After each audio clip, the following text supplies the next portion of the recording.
Hello students, in the classical inference we have studied how an estimator behaves differently when the sample size is really large, how it becomes consistent, and then the distribution also changes drastically. In fact, in many cases it can be approximated.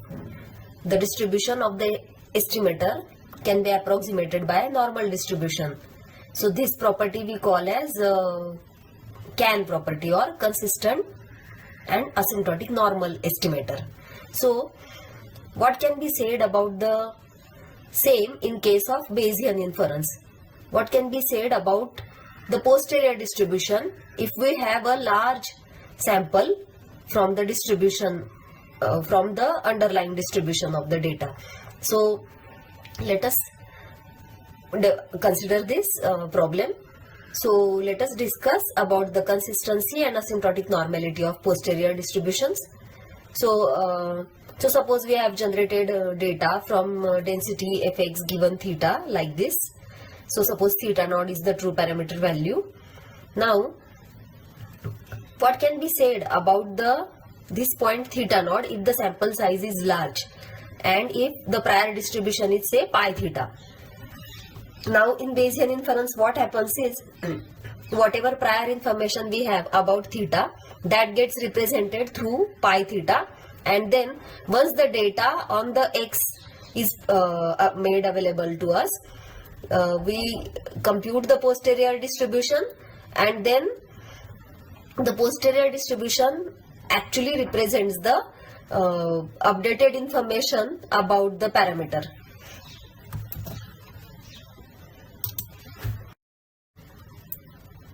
So what can happen is, as the sample size goes on increasing, the posterior distribution becomes more and more concentrated around the true parameter value, that is theta naught. So this property is known as the consistency of posterior distribution at the point theta naught. So let us consider the formal definition of it. Posterior consistency of asymptotic distribution, posterior distribution. So suppose we have a sequence of posterior distributions pi theta given xn. So this sequence, I am denoting it by capital Pi. This x suffix n denotes the data, means the random sample of size n from the distribution of x. So in short, I have used the notation as xn. So this sequence of posterior distributions. Now how this will be a sequence? So as you change n, the posterior distribution is going to change. And so say n is equal to 1, then it will be simply pi theta given x1.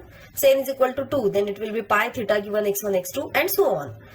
So when n is equal to 10, then you will have pi theta given x1, x2 up to x10. Now notice that when you have pi theta given x1, x2, x9 and pi theta given x1, x2, x10, in the x1, x2, x10, the x1, x2, x9 are same as the one that you had considered in the earlier posterior distribution. So please note this point.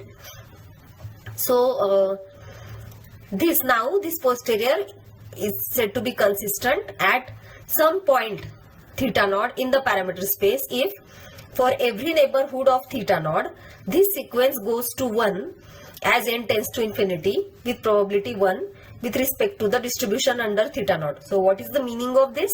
So it means that as you go on increasing the sample size, the posterior distribution becomes more and more concentrated around point theta naught, means more and more the density gets, it's like the posterior mode will be closer and closer to theta naught, and in fact it will look as if there is a single peak, a single dominant peak at the point theta naught. In fact, it will look as if the distribution is becoming degenerate at point theta naught, and so a degenerate distribution's density function will be 1 at that point. So pi theta given xn will converge to 1 as you increase the sample size. So one way to verify this posterior consistency is to check if the posterior mean goes to the true parameter value and the posterior variance goes to 0 under the probability with probability 1 under theta naught, then it can be proven that the posterior distribution is consistent. So now, before proceeding to posterior asymptotic normality, let us see how this can be easily verified through an example in R.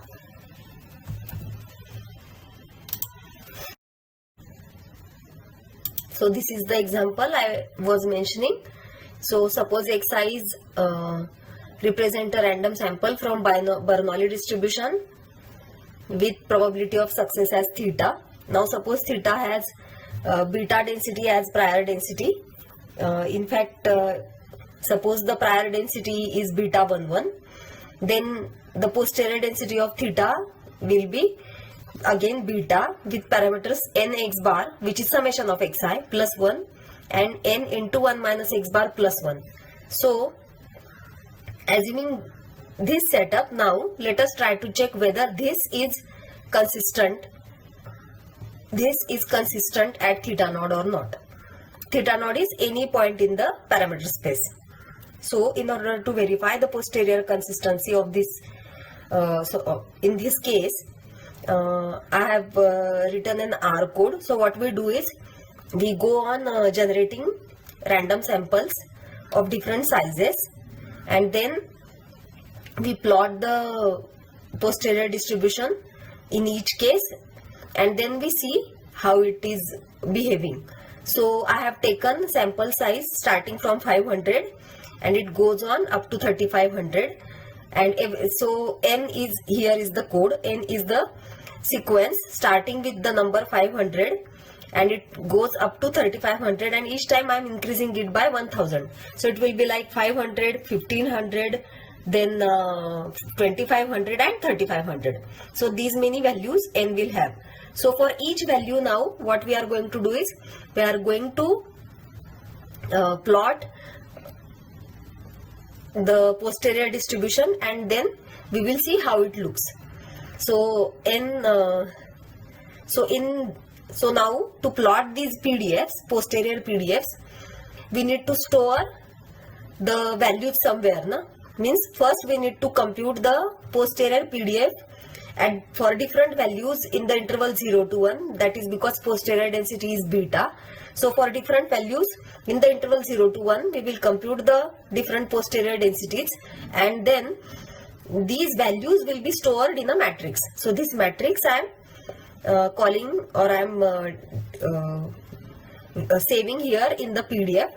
So this matrix has 4 rows and these many columns, because at these many points, 9999 points, this beta PDF will be computed. So I have taken the true parameter value of theta as 0.7.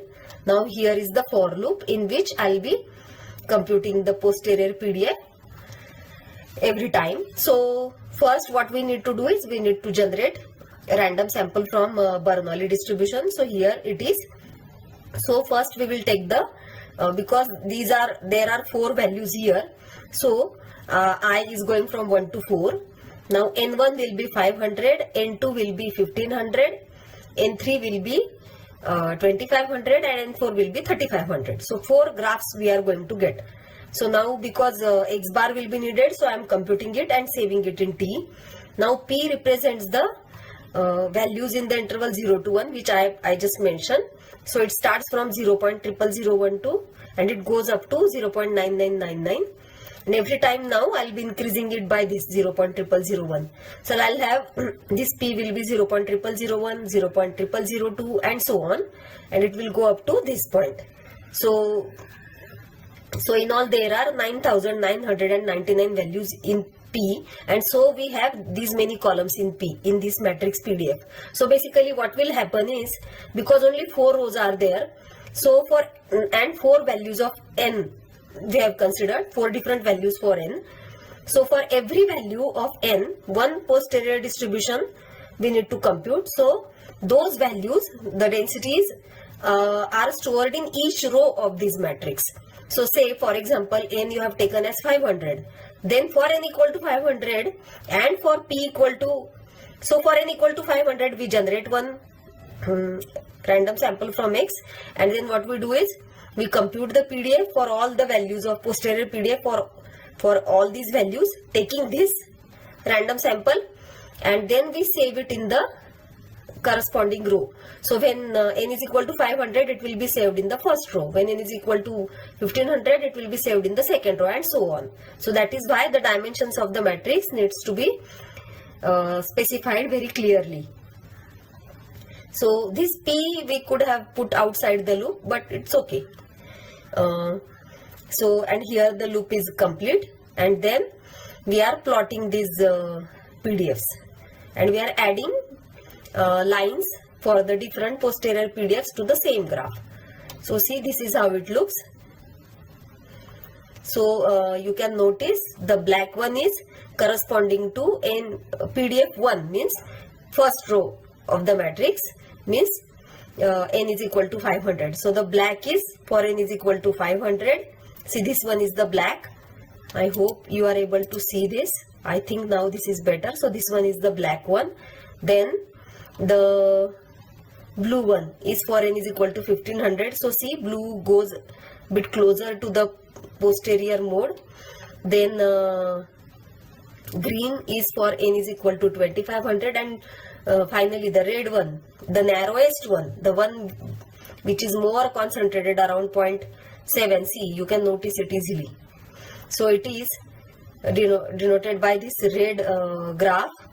So you can easily realize that the distribution is getting more and more concentrated around 0.7. So in fact the distribution is getting degenerate at 0.7. Now to have a better understanding, let us run this piece of R code in RStudio itself.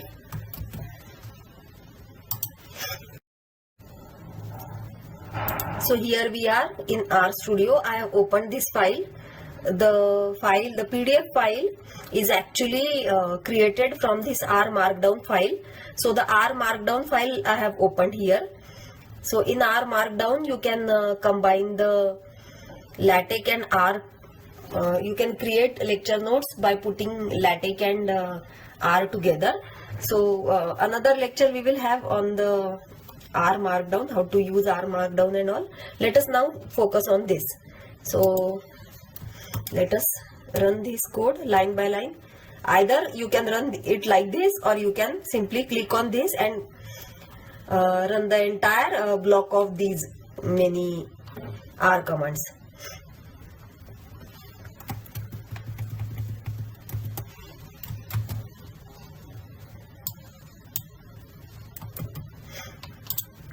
So now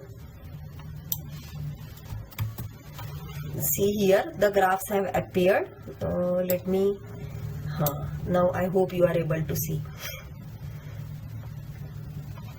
Now what can be done is we can add a vertical line at the point theta.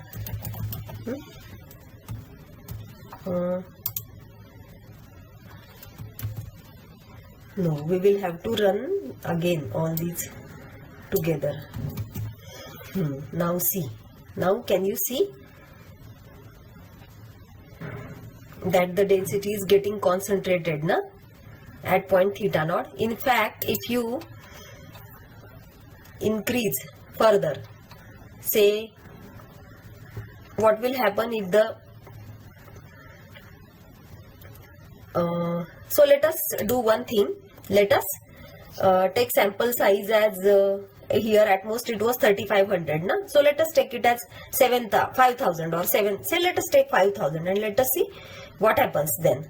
So let us see, PS PDF is the same code, but we will take, first we will need to generate sample of size 5000 from this.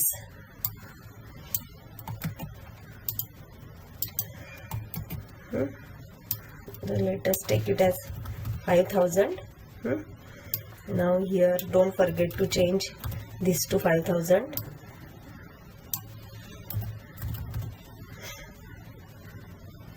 Oh, this line should be shifted here. This we should not disturb. Is this all right? No, there is something which is missing. Oh, this. Now I hope this is all right. Now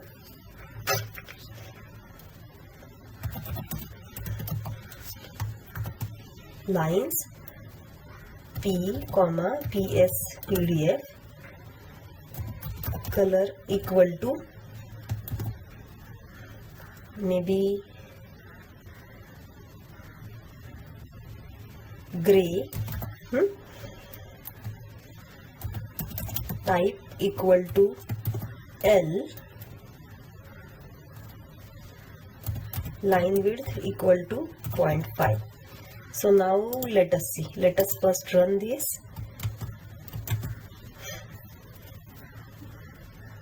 Now let us try to run these together.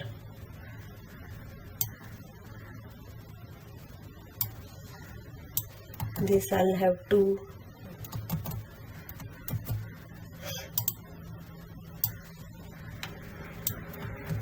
so that I can run them together.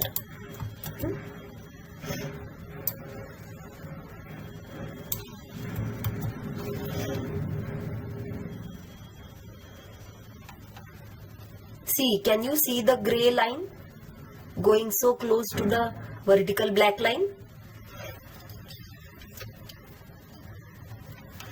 In fact, if you here lines, and first we should plot this.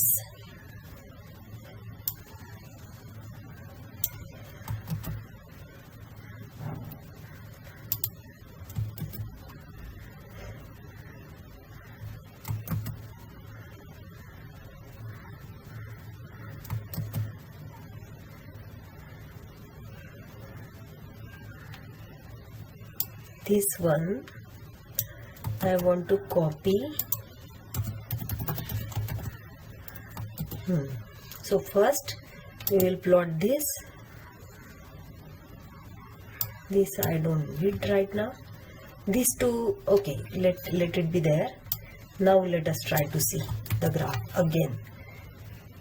See, can you see now the graph here? I hope you can see.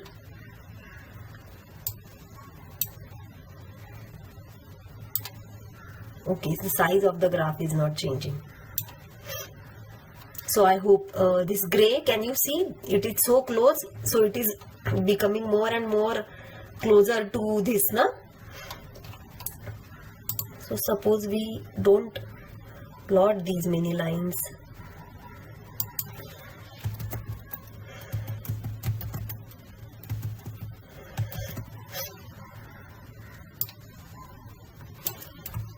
So I'm just trying to clean things up. Now you can notice the difference. See, this is for n is equal to 500. This one is for n is equal to 5000. Notice the difference.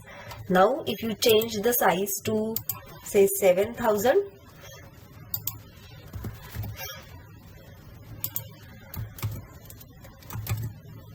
and now run this again. Oh no, I made a mistake here. I'm sorry. Okay, let us correct it. And now let us run it again.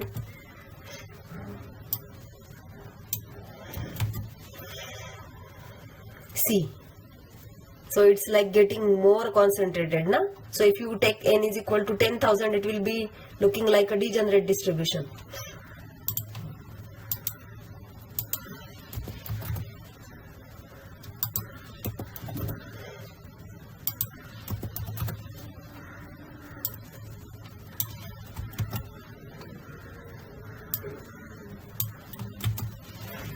See, isn't it looking like a degenerate distribution? So this is what we mean by posterior consistency.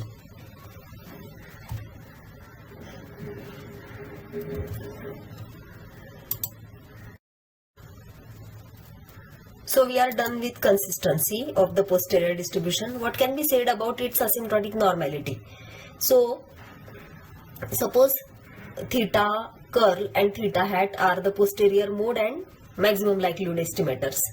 Then, and suppose I theta is the Fisher information, then under the usual regularity conditions, it can be shown that the posterior distribution of the standardized, or you can say standardized posterior distribution. So how do you standardize it?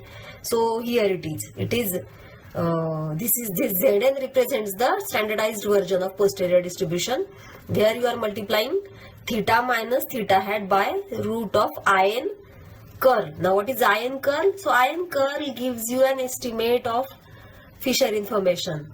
So how do you get it? So what we do is we double differentiate the posterior distribution. We take the second derivative of the posterior distribution and compute it at the posterior mode. So the root of this gives us an estimate of Fisher information. So root of this is going to be working as a normalizing constant or a standardizing constant for the posterior distribution. So the result says that the sequence of posterior distributions, this one given xn, this sequence converges to the normal distribution. So in short, this goes in distribution, Zn given xn goes in distribution to normal 0, 1. This convergence should be in the distribution. So how do we prove it? So how do we prove? In general, how do we prove convergence in distribution? So we say that a sequence of real valued random variables, say xn, converges in distribution to a real valued random variable, say x, if the sequence of random variables corresponding to sequence of the distribution functions of the xn's goes to the or converges to the distribution function of x. So in short, convergence in distribution means convergence of distribution functions to the distribution function of the limiting random variable. So let us try to verify this again in R. Now here I have taken another example, not the same beta binomial setup. Now in fact we are in exponential setup. So suppose we are generating random sample from exponential distribution with PDF like this, and suppose the prior distribution of theta is again the standard exponential distribution. So the usual calculations will tell you that the posterior distribution will be like this. So the result which we have studied earlier, this if we apply here, we can show that root n upon theta curl into theta minus 1 by x bar, this will converge in distribution to normal 0, 1. So this given xn, obviously this one given xn means given x1 x2 xn, this will go in distribution to normal 0, 1, the standard normal distribution. Here theta curl is nothing but the posterior mode. So let us try to verify this through R. So to verify the asymptotic normality, we show that for large n, the empirical CDF of this Zn converges to the CDF of normal 0, 1. So for this, what we do is we generate a random sample of size 5000 from the posterior distribution of Zn, and then we obtain the empirical CDF of Zn using this sample, and then we check whether it matches with the CDF of normal 0, 1. So now to carry this out, this one is the R code. Here it is. So n is 5000, theta I have taken as 1.8. So first we generate random sample from exponential distribution either, or you can say gamma distribution with this. It is again exponential basically. So now what we are doing is we are generating a sample of size 4000 from the posterior distribution. Now here posterior distribution is gamma. So from this distribution we will generate random sample like this we are generating, and then because we are going to need theta curl, so we are computing the posterior mode. We know the formula for computing mode of gamma distribution, so we are using it here.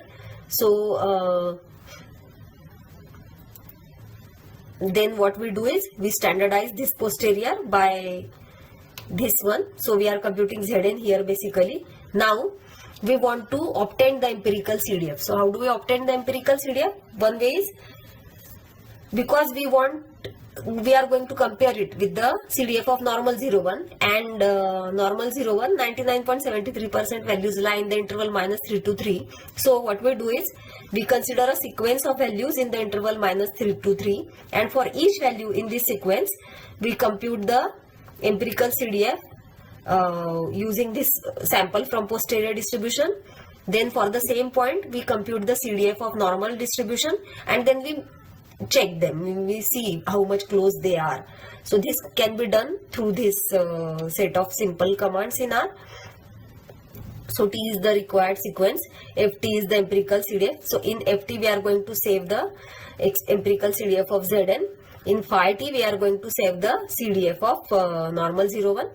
So now in this loop we will compute the empirical CDF by checking how many points from the sample, the standardized sample, are actually less than or equal to the point in this vector t. So the proportion of this sample is going to give me the empirical CDF value. So it will be stored here like this. So now phi t is simply the CDF of normal distribution computed at the vector t. So this can be done directly without going into this loop. And now we will plot them in the same graph. Both these lines we will plot in the same graph. So they look like this. So see, they are almost the same. So the empirical, so you can safely say that the empirical CDF of Zn is same as the CDF of normal distribution.